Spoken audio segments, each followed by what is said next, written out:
Hey, how are you guys? Welcome back to Orion Creatives. Here we talk about football and everything else that has to do with football.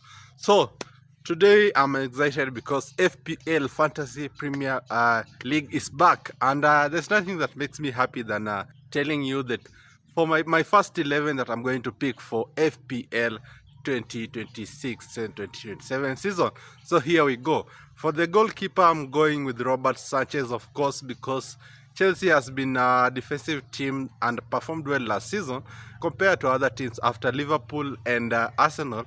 The next team that was very defensive was Chelsea. So picking Robert Sanchez for £5 million is quite responsible of me.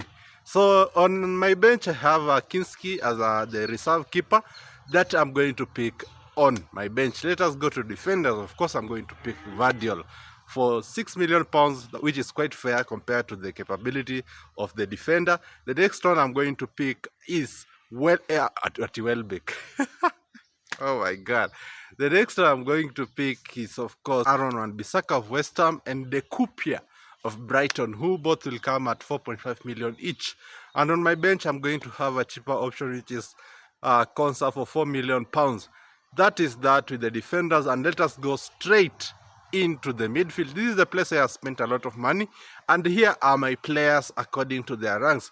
First and foremost, I'm going to pick Everton's Iliman Ndiaye, who is also a good goal scorer and is on penalties. Compared to other teams, they have a good run of fixtures, and the added advantage is that he is on penalties. The next people I'm going to pick, or players I'm going to pick, is Mo Salah, Palmer, and lastly Wits.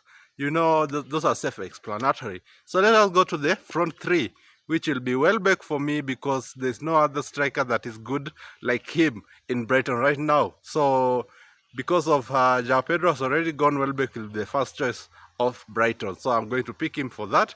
The next one I'm going to pick Watkins, and the last one I'm going to pick